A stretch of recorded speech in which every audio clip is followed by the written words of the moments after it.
Good morning. Good morning. I'm Ann Leonard, Mansion Curator of Prints, Drawings, and Photographs at the Clark. It's such a great pleasure to see so many of you turned out this morning on a morning that's starting to feel like spring in our region.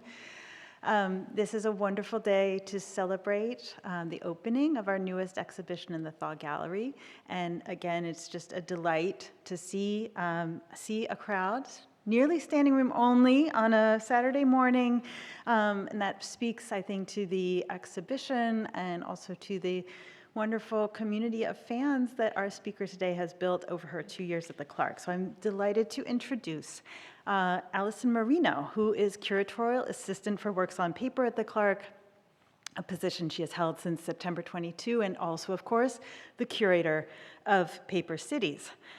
So just to introduce her briefly, she received her BA in Art History and Media Communication Studies from Florida State University and her MA in Art History from the University of Texas at Austin. Her MA thesis was titled The Intersecting Aesthetics of Crossed Borders, Durer's Ideal City Plan, and the 1581 Native Map of Cholula. And so you will certainly see Allison's continuing interest in cities and urban representation in the exhibition she will tell us about in just a moment.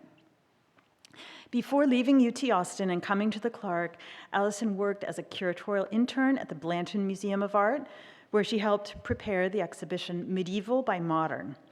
That summer, 2022, she was also selected for the all-paper seminar at the Benton Museum of Art, Pomona College, funded through the Getty Paper Project.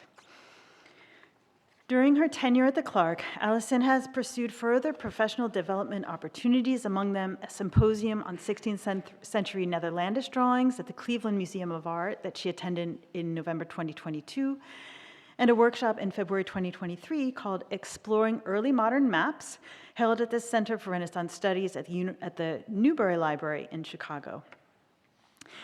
Here in Williamstown, Allison has been a most valued colleague, managing the day-to-day operations of the Manton Studies Center for Works on Paper, and handling a varied slate of class visits, individual appointments, and public programs with great aplomb, I might add. And she has continued to manage these and many other responsibilities gracefully and deftly while preparing the fascinating exhibition she will tell you further about right now. So please join me in welcoming Allison to the podium.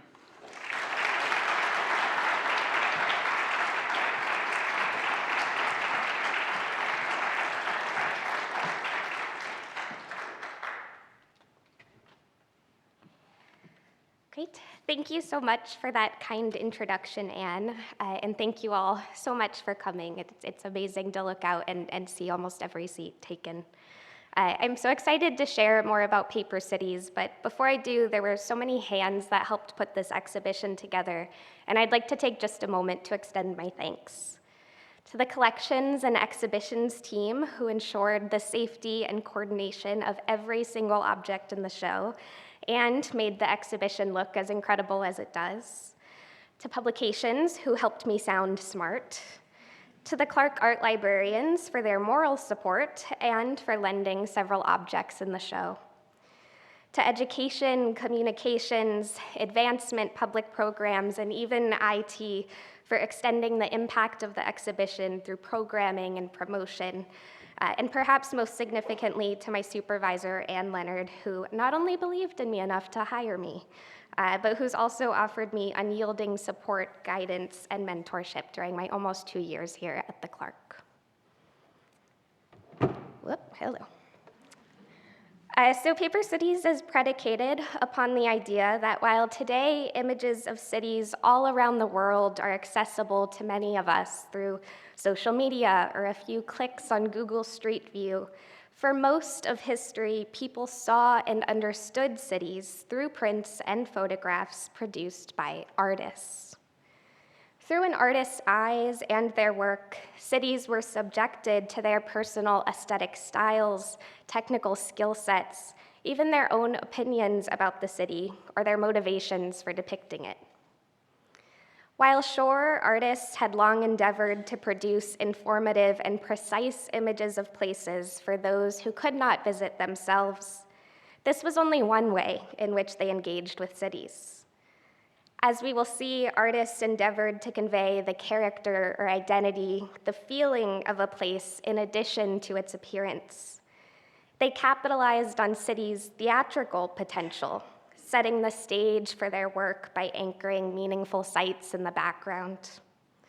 Cities even took on abstract or fantastical meanings as artists experimented with portraying a place that didn't really exist, or at least that they'd never actually seen themselves. The first section of the exhibition, The City in View, focuses on prints that feature a city as their primary subject. While the exhibition is not organized chronologically for all intents and purposes, let our story begin here with the earliest dated object in the show, a view of Florence from 1493. The view sits within one of, if not the most famous early compendiums of the known cities and towns of the world, the Liber Chronicarum, or more colloquially, the Nuremberg Chronicle, named after the German city in which it was produced. Florence is recognizable through specific features, such as the dome of its cathedral, seen here, and the Arno River, which runs prominently through the city. In the foreground, a figure using a barchetto boat, which were traditionally used to transport goods along the Arno, activates the scene and provides viewers with a sense of Florentine daily life. Now, this view of Florence is only one of many city views within the volume. The Chronicle contains woodblock images of over 100 towns and countries throughout Europe and the Middle East, and this begs the question, in an era before airplane travel or photography, how did artists based in Nuremberg, Germany, gather the information necessary to produce such detailed views of these distant places? One answer is that they based their representations on pre-existing views of these cities. The view of Florence, for instance, was based on an earlier engraving by the artist Francesco Rosselli, which is now unfortunately lost. There are several other examples like this in the Chronicle. However, there are also several instances in which the book's illustrators lacked visual sources and opted instead to reuse a single image to depict different cities. Shown here, for instance, are the views of Pisa, Italy, and Toulouse in France, and Ravenna, and Troy, and Tivoli, and the entirety of England. And, well, you get the point. The cities are identical, and the illustrations are intended more so as a stand-in for the idea of a city, as opposed to the city themselves. Despite its repetition of images, the Nuremberg Chronicle had an incredible print run. Its success testifies to how eager early modern consumers were about the type of worldly information it provided. Another early book on display in the exhibition scratched a similar itch, so to speak. Maximilien Mison's New Trip to Italy, with a memoir containing useful advice for those who want to make the same trip, published in 1694, is an example of a travel guide that allowed readers to engage with faraway places from the comfort of their own homes. These readers, aptly called armchair travelers, were offered detailed text and illustrations akin to traveling to these places firsthand. The book contains beautiful fold-out illustrations of sites throughout Italy, such as those seen here. You'll see when you visit the gallery that Mison's book is actually quite small, making it portable for anyone who was traveling to Italy and wanted to bring it with them. The images included within, however, fold out to be almost double, triple the sizes of the pages with text, evidencing their importance. In the exhibition, the book is open to this page, depicting St. Peter's Square and Vatican City. Despite its still relatively small size, it contains magnificent detail that conveys the grandiosity and scale of the massive Renaissance architecture. The scene is even populated with little figures that enliven the space and help to immerse the distant armchair traveler. We will eventually move out of Italy, I promise, but in the meantime, I wanted to touch on a suite of works in the show focused on the city of Venice. I know that this slide is a bit overwhelming, so just to take a moment to break it down. These are the four prints on view in the gallery. On the top left, a view of Giudecca Island by Scottish artist James McBay, dated 1925. On the top right, an etching by American artist George Charles Ade, circa 1900. On the bottom left, Beautiful Venice by American artist John Taylor Arms, produced in 1930. And on the bottom right, Long Venice by another American artist, James McNeill Whistler, made in 1886. One of the coolest parts about working on this exhibition was that it was drawn almost entirely from the Clark's permanent collection of works on paper. And so in its early stages, I was consumed with just digging through archival boxes in the study center and combing the Clark's website, searching for images of cities to feature. As I did, there were a number of places that emerged more frequently than others: New York, Paris, but also Venice. I was intrigued by the quantity of Venice views, but also by how similar each image of the city was. Even just the four here, despite being made by different artists, decades apart, illustrate the similarities between them. In each print, Venice is seen from a distance. The scene is half occupied by water, and the city itself is identified through the repetition of only a handful of landmarks, like the Doge's Palace and the city's characteristic bell towers. Venice was a popular subject for artists who were intrigued by its distinct profile along the sea and its historic role as a nexus for art and culture. American artists working in the late 19th and early 20th centuries were especially impressed by how the city seemingly resisted industrialization, which was rapidly transforming American cities at the time. To me, Venice was such a fascinating case study for the thesis of this exhibition, because you can only imagine being a viewer at this time, saturated with images of the city because artists were so fascinated by it, but furthermore, saturated by images of the city that were nearly identical. The Venice Suite exemplifies how viewers' memory or idea of any given place could be totally shaped by images at this time. For those who had not visited, these views guided how they thought about the city. And for those who had visited, these images guided their memory of it. I don't want to linger on these next few prints for too long, but they're some of my personal favorites from the show, so I'd be remiss not to at least mention them. The first two are by an artist named Geoffrey Heath Wedgwood, who was a British etcher living and working in Italy during the mid to late 1920s. Wedgwood's prints have a sort of crispy quality that I really enjoy, but the other fun thing about them is that they're chock full of small details for us to find. In Piazza Campo dei Fiori, dated 1926, for instance, figures remove a sign advertising Charlie Chaplin's newest film, The Gold Rush, or La Febbre dell'Oro, from the cinema facade.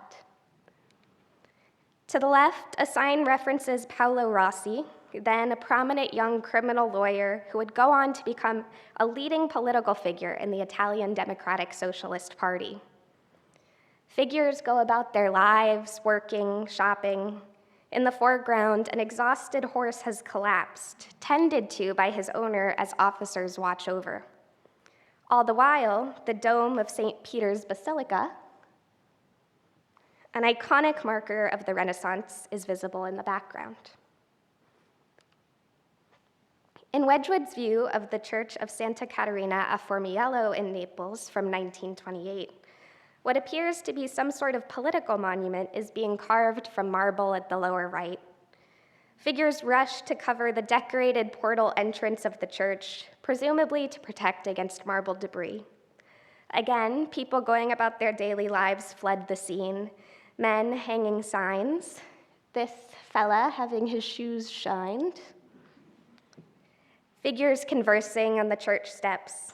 Wedgwood has even interjected his own presence, carving his own initials, GHW, at the top of this historic city gate in Naples, the Porta Capuana.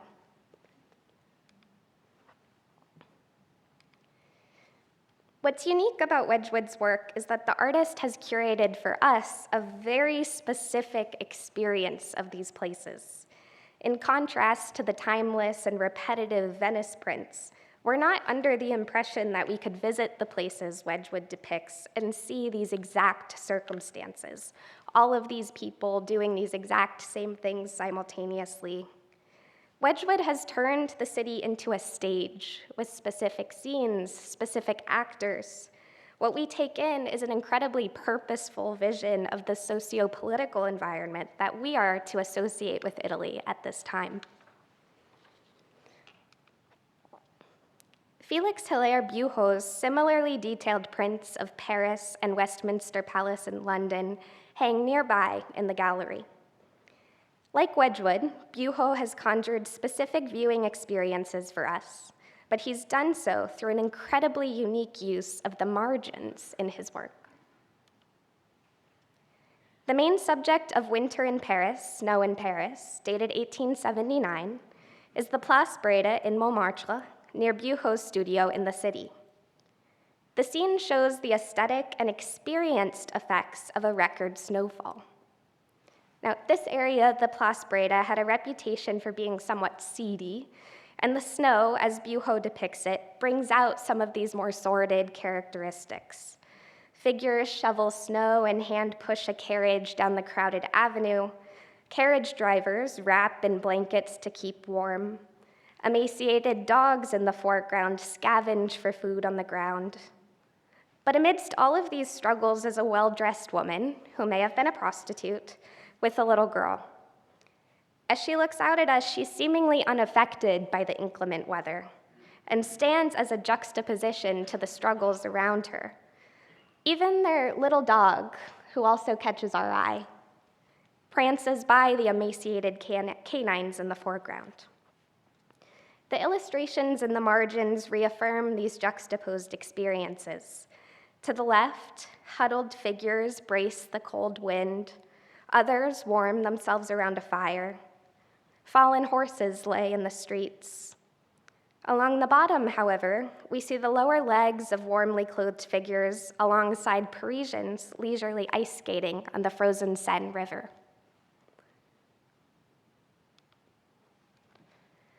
Bujo's view of Westminster Palace from across the River Thames, dated 1884, presents a much more traditional vision of the city. Bordering the central view of the palace, to the right, a statue in profile, a tall column, probably Nelson's monument, and a man on horseback in old-fashioned costume. At the top, an old ship, a Cinderella-like carriage, a crest, a sword, flying birds, a pious woman praying over the city, an owl perched above her. At left, the silhouette of a church, and along the bottom, at center, a shield representing the arms of England. Below it, the carcass of a galley, mythological figures, a couple strolling. If you didn't catch all that, there's magnifying glasses in the gallery. All of these details in Bujo's prints, but also in Wedgwood's, function to direct our experiences of these cities in view.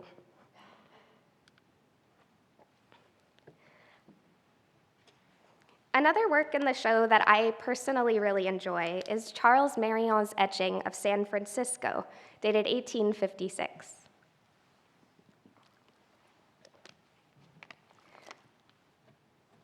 The work is not only quite large and incredibly well executed, but the circumstances surrounding its creation are also really intriguing. In the mid-1800s, San Francisco was experiencing an exponential increase in population due to the California gold rush. Advertisements aiming to convince Americans to move westward to the city circulated rampantly. But in an effort to stimulate the international interest in the up-and-coming metropolis, Two French real estate speculators involved in San Francisco's development commissioned Marino, a French artist then living in Paris, to make this panoramic etching of the city. And you can see the patrons' profiles in the inscription here in the foreground. Marion had never actually visited San Francisco, let alone been there while working on this print. The artist was instead working from 5 photographs sent to him by the commissioners, shown here. In letters between Marion and the speculators regarding the commission, Marion expressed frequent frustrations about working from these photographs. Quote, "If one puts himself in my place," wrote the artist, "it is easy to understand the extent of the difficulty. I had to force myself to complete this lengthy, arduous, and thankless task. The most patient man in the world would have been repelled by it." Marion complained of the dizziness and acute ocular fatigue he suffered from trying to discern the photograph's details. At another point, he claimed that the classical cartouche, or the inscribed tablet resembling a scroll in the foreground, was his idea, which he included to hide the awkward convergence of perspective caused by photographing the 5 views from the same position. Despite all of these trying circumstances, in the end, Marion pulled off the execution of this incredible view, highlighting the city's urban growth in addition to its natural beauty, its sprawling bay, mountains, and sky. Marion presents a vision of San Francisco that is at once both idyllic and prosperous. Even if it was to compensate for perspectival trouble, the cartouche, flanked by 2 classical figures resembling abundance and industry, does wonders to elevate the status of the new American city, prescribing it with a sense of European tradition that would have appealed to French viewers. Now, all of this presumably made San Francisco quite attractive to investors, but unfortunately, the real estate speculators who commissioned Marion were running a sketchy deal, and it seems that this print was used to sell fraudulent shares in their company. The final object that I want to introduce from this first section, you all might recognize as what hangs as a large-scale reproduction, of course, above the entrance to the Thaw Gallery. This is A.C. Webb's New York Cityscape, dated 1931. When you see the print in person, you may be surprised by how small it actually is, but despite its size, it does hold incredible weight on the wall. Working in the first half of the 20th century, Webb was captivated by the visual effects of industrialization in large American cities. He produced countless paintings, drawings, and prints, many of New York, and also of Chicago and Detroit. Such as we see here, Webb's works often emphasize the overwhelming presence of buildings in these cities. They are towering, huge, and inescapable. In a catalog accompanying an exhibition of Webb's work in Paris in 1930, just 1 year before he produced this etching, the artist wrote, "It is above all the new scale of things that astonishes and disorients us. A man is no longer a unit of measure.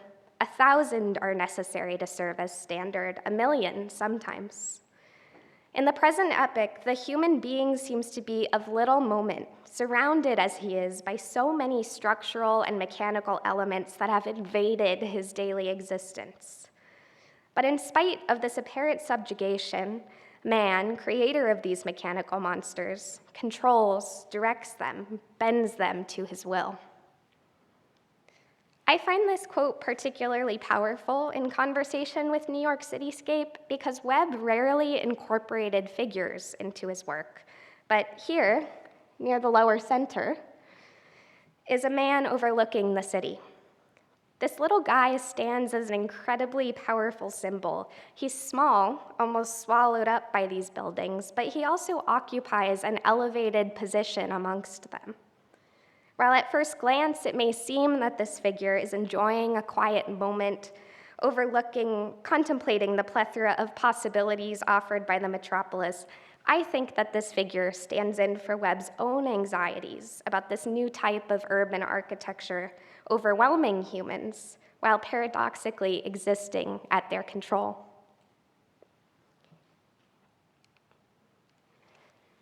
The second section of the exhibition is titled "The City in Focus." It highlights the work of two major photographers, Charles Marville and Berenice Abbott. The reason I chose to focus on these two artists is because they both relied on photography as a tool for documenting transformative moments in their cities' histories. That is Paris for Marville and New York for Abbott. I have to admit that when I first started developing this section, I intended to situate photography as an unwaveringly truthful medium, a medium unable to mess with reality, one that's major asset was that it could simply record something that was there just as it was. However, as I continued to learn and develop this section, I quickly realized that photographs were just as subject to an artist's motivations or opinions about the prints that we saw in section 1. Artists could manipulate their plate to change the outcome of a printed photograph.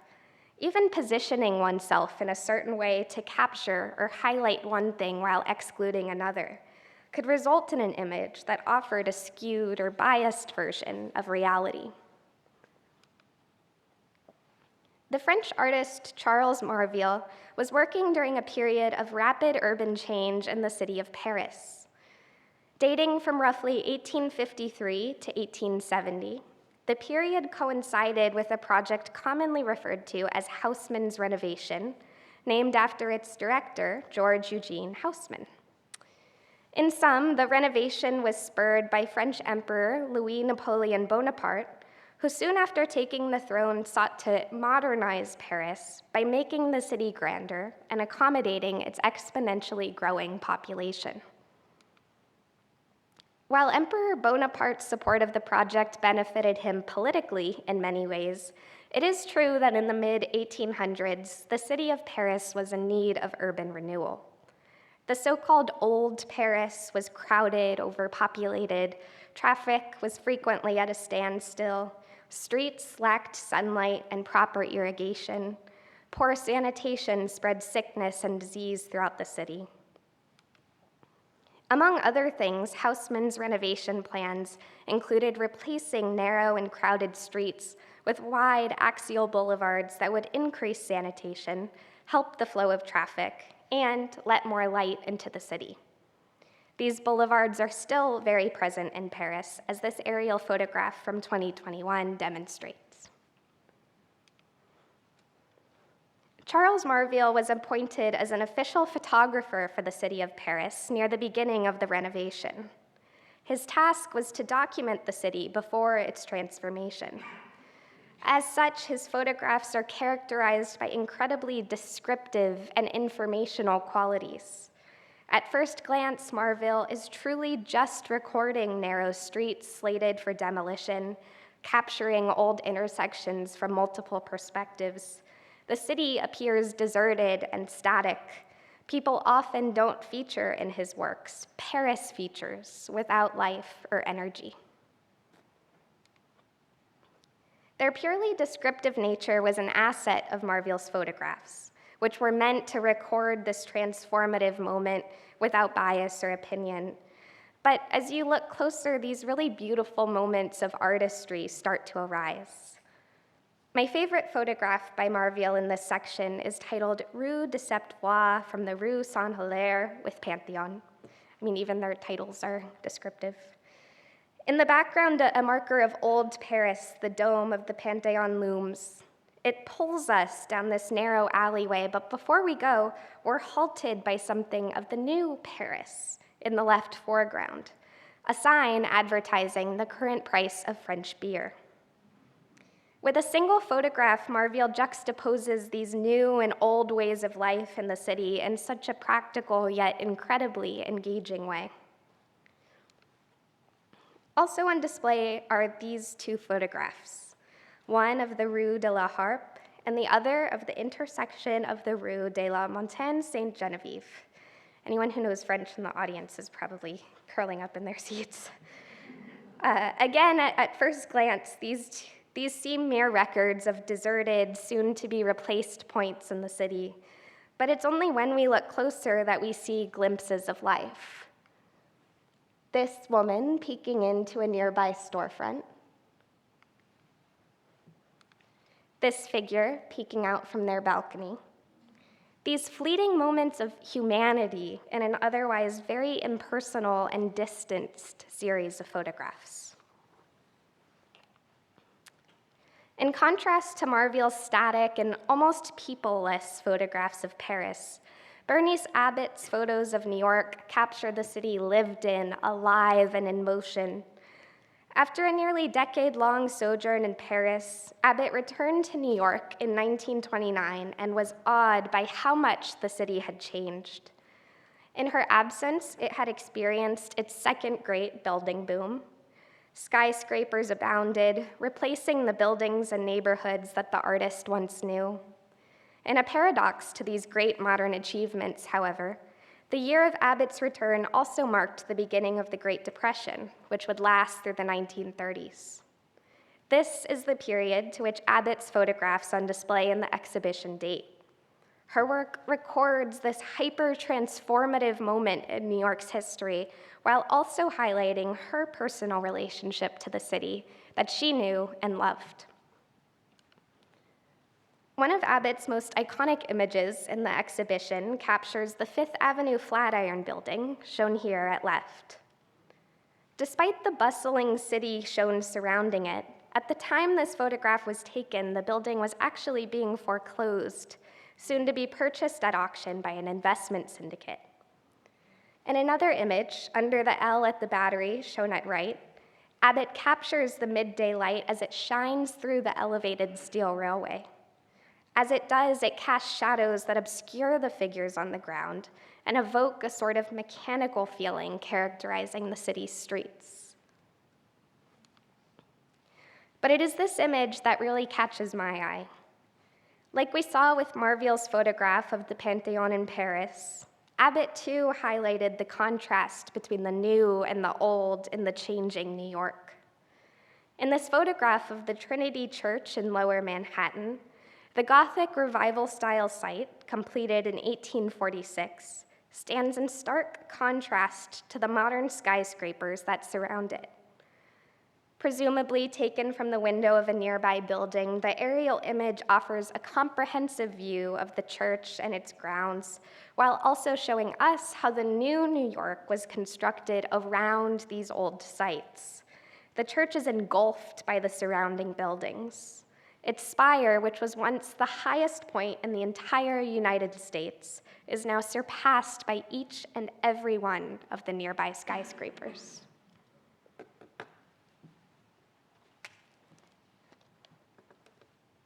The third and final section of the exhibition is called The City in the Background.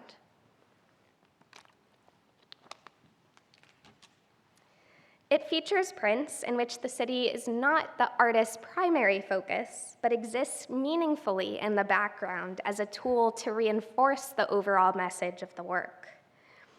What I like most about this section is that if you're anything like me, the background tends to be the last thing your eyes travel to. We go automatically to what's in the foreground, what's larger and more prominent. But this section encourages us to look differently, more closely at what else is there, what's smaller and maybe less prominent, not only in the works in this section, but in every work on view in the show. We're asked to consider the greater significance of these more minute details that we may otherwise overlook. Artists included cities or city architecture in the background of their work for many reasons. One was to ground a historical moment from a prior time or era in their present world. The section opens with an example of this, James Enzer's The Entry of Christ into Brussels from 1898. Now, a few of you may recognize this as a printed copy of a painting on view at the J. Paul Getty Museum in Los Angeles. Like the painting, the print is awash with meaningful details. The subject is Christ, seen here at center. But Enzer has transported the biblical account of Christ's entry into Jerusalem to the contemporary European capital of Brussels. As Christ enters the city, he's swarmed by a mob of masked and caricatured figures, among them identifiable church and civic officials that made up Belgium's ruling class. Enzer has placed elements of his present-day Brussels on display in the background. To the right, for instance, is an advertisement for Coleman's mustard. But the city is mainly identifiable by this long axial boulevard stretching into the horizon. When Enzer created this print in 1898, Brussels was undergoing an urban transformation much like the one we saw in Paris. King Leopold II of Belgium aimed to replace Brussels' medieval labyrinthine roads with open avenues flanked by aesthetically united buildings. But Enzer was outspoken against these urban changes and against the broader political and social injustices plaguing his environment. As Christ proceeds through this ugly mob, he serves as an advocate for the poor and disadvantaged, and, as many scholars believe, as a self-portrait of Enzer. Another meaningful way that artists included cities in the background of a work was by anchoring a specific architectural site to advance a larger narrative, especially a site that was broadly recognized as a social or political symbol. In Thomas Nast's wood engraving, "The Times Are Ripening for a Lasting Peace," we see just this. The image was included in an edition of the popular American magazine, Harper's Weekly, published on March 31st, 1877. The major story was the recent inauguration of Rutherford B. Hayes as the 19th President of the United States. Hayes's election came after Hayes's election came over a decade after the end of the American Civil War, and one of his major duties was to reconcile the divisions left over. As any American history buffs in the audience may know, Hayes's election was incredibly close and frequently disputed. This alone testifies to the social and political fractures dividing the country at this time. Now, Nast's illustration is in direct conversation with these fractures. A large cherub sits, tying an olive branch, a popular sign of forgiveness and new beginnings, around a sword. His foot rests on the shield of the United States. Two doves, symbols of peace, are perched behind his back.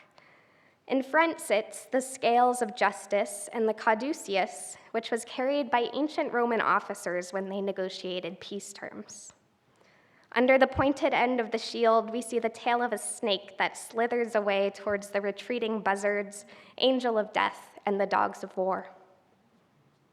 As we take in these visual allusions to peace and justice, haze clearing in the sky begins to reveal the dome of the US Capitol building in the background. Nast's inclusion of the popular and broadly recognized national monument has been interpreted in different ways, for instance, as a symbol for the permanence of the Republic. But what its inclusion does undeniably contribute is a sense of time and place to the work. It anchors the otherwise very broadly applicable symbols in the foreground to a specific historical moment that everyday viewers of the magazine would recognize and be encouraged to contemplate. Finally, a city in the background of a print could have a more generally theatrical purpose, included by an artist to set the scene. One stunning example of this in the exhibition is the large etching by William Walcott, The Stadium of Domitian, from circa 1922.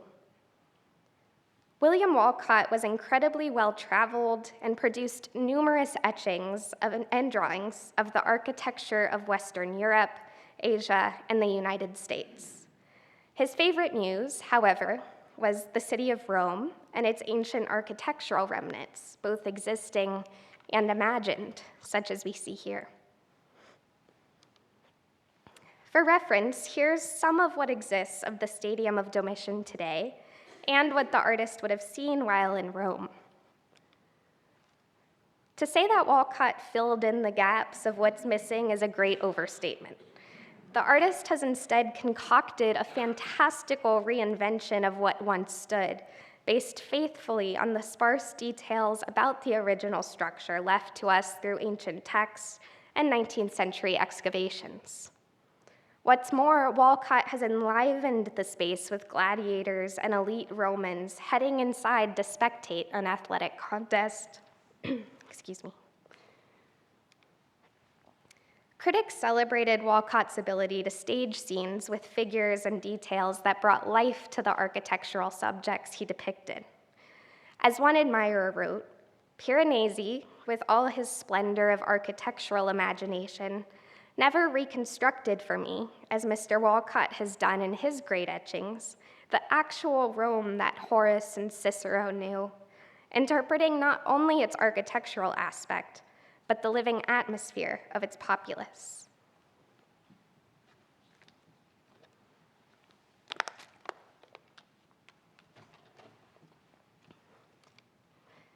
In the exhibition, the Stadium of Domitian hangs next to another etching by Walcott, the Forum of Minerva.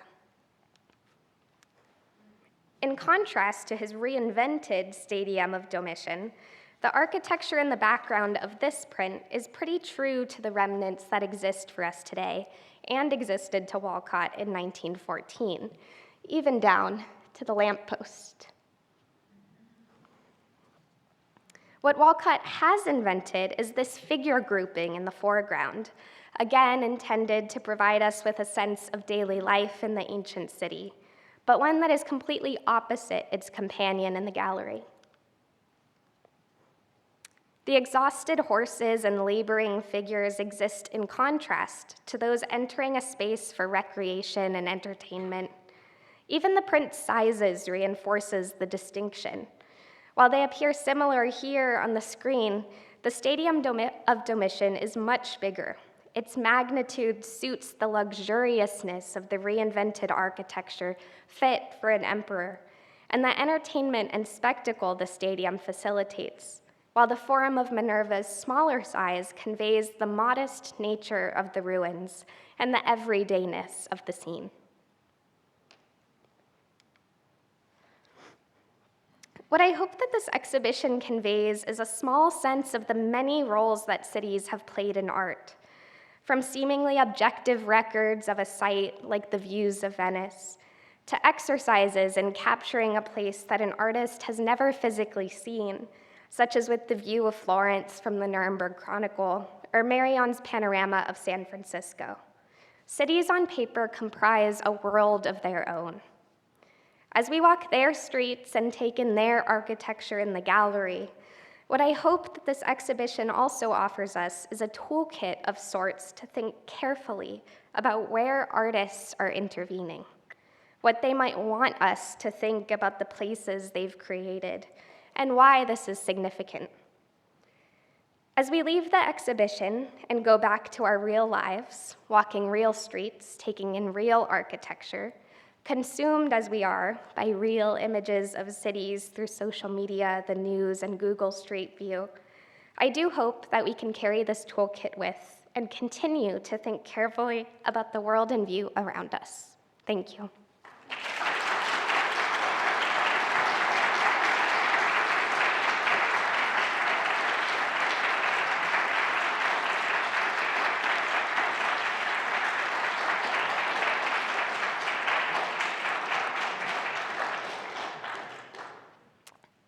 I do believe we have time for Q&A, and I think Rachel is coming around with a mic.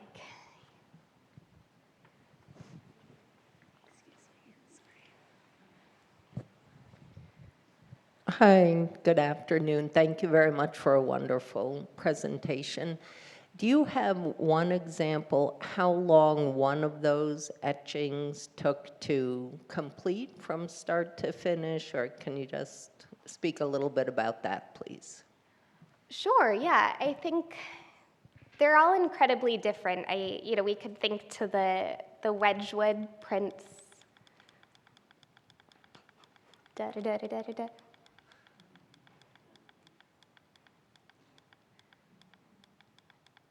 Anyway, that was probably not even necessary in the first place, but he was working on a grant in Italy where he was there for only 3 years, and so something like this was completed on site at an artist residency in Rome.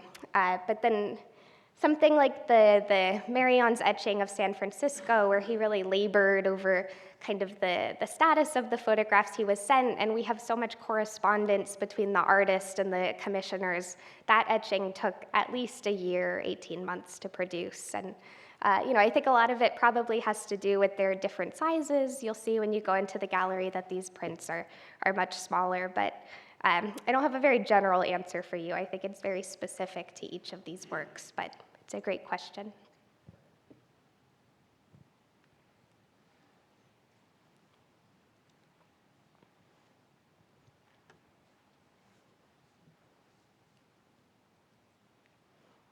I know it's scary to talk in front of all these people.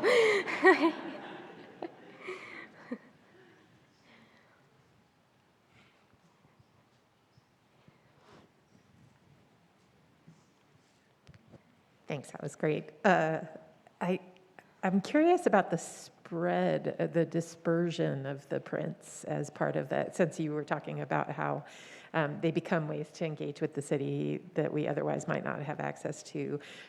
In looking at these various prints, were you struck by any of the dispersion elements of them? As far as how frequently these were circulated and that sort of, yes, yeah, great question. I actually lack a specific output and figures for these objects, but I'm really glad you asked it because, of course, our incredible collection of works on paper comprises prints, photographs, and drawings, and many might recognize why there are no drawings in this show. But it was really important for me to focus on works that were produced to be disseminated and widely, because I think that's kind of crucial to us asking about artistic intervention and artists wanting people to think certain ways about these places. And so the views that I selected, I did because there are multiple copies that existed suggesting that they had widespread circulation at this time. But that's another great question. Thank you, Kirsten.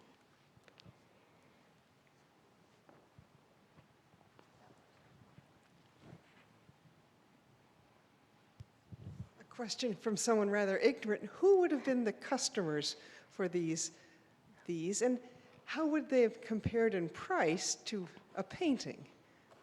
Very good question. Not ignorant at all. That's an excellent question. Again, it would definitely differ throughout the prints.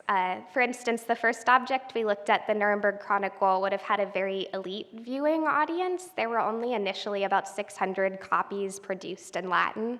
And so these would have been disseminated to early modern scholars and humanists who would kind of have this book to share with other scholars as they came to their homes and libraries. But then transitioning into something like the prints in the Venice Suite, these were incredibly inexpensive in comparison to paintings and widespread and really highly collected, because a lot of American viewers were really interested in Venice and these European metropolises.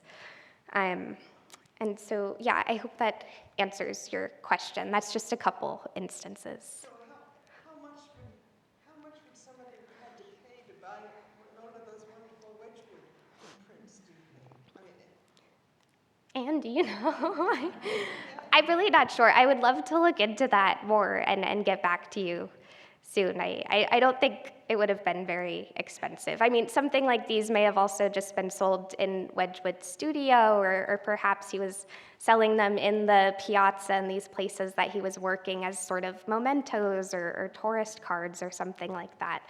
But, you know, I think there's probably only a couple examples in this show, the Nuremberg Chronicle and Charles Marion's view of San Francisco, that were probably more expensive to produce or commission.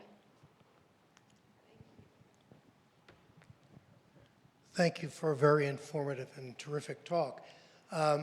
It's interesting that several of the modern frauds and scams were preceded by the ones you brought up, including multiple uses of the same city, one picture for many cities, the San Francisco land scam, and placing Christ in Belgium with the artist's face, as well as an ad for Coleman mustard. I thought that was all very interesting, along with many other things. Thank you. Thank you. Very briefly, that is one of the coolest things about art history, right, is how we see our present world reflected. Thank you. I had a question about all the incredible detail in the engravings. Did they have the capability of using magnifying glasses like we can looking at the show? It's just incredible. Surely, yes. We have very complex magnifiers dating all the way back to the 17th century with Vermeer. And I do think that viewers of this print would have had at least similar or comparable tools to experience the little details of these prints as we do. Certainly something that we have going for us is technology and the ability to see them so large on the screen and in such great detail on the Clark's website and things like that. But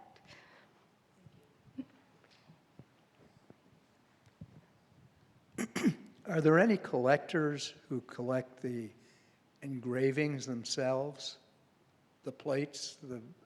Are there any collections of those? yes, yeah, I think plates are in very high demand. I'm looking especially at Buho because there was an exhibition not too long ago where they actually had one of the plates that he used to produce these prints. But I think in contrast to the actual prints themselves, the plates are much harder to come by.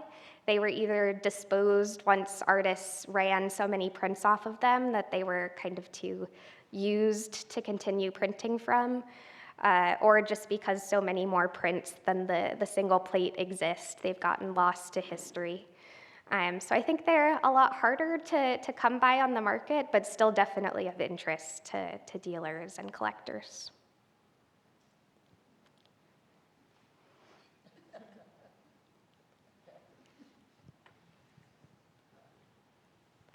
I think there's a question way back.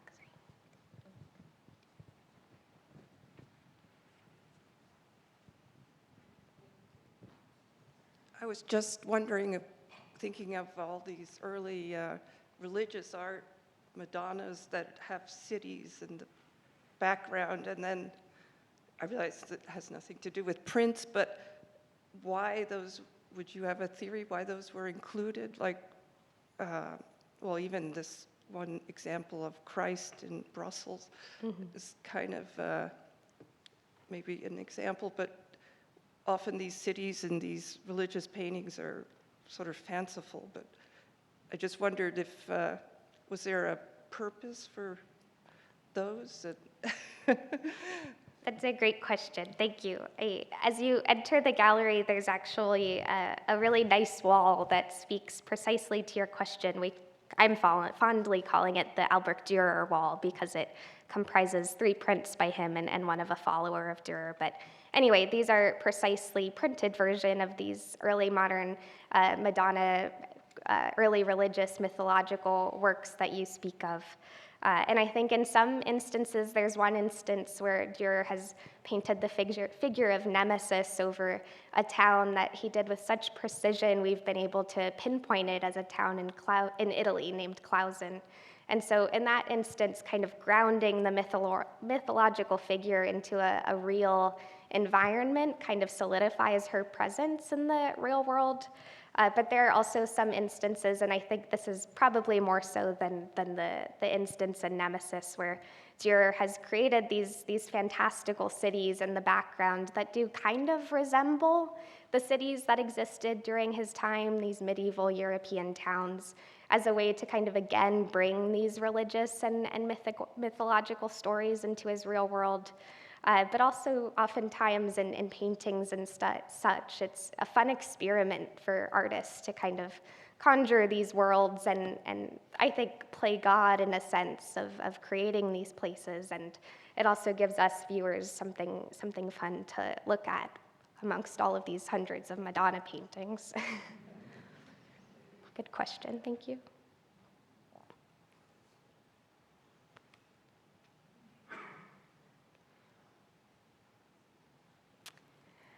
Well, I hope I'm not overstepping, but it is noon, so if there's no more questions, I'll be in the gallery after this, and I'd be more than happy to talk to anybody who has questions or wants to know about more of the works. But thank you all again for coming.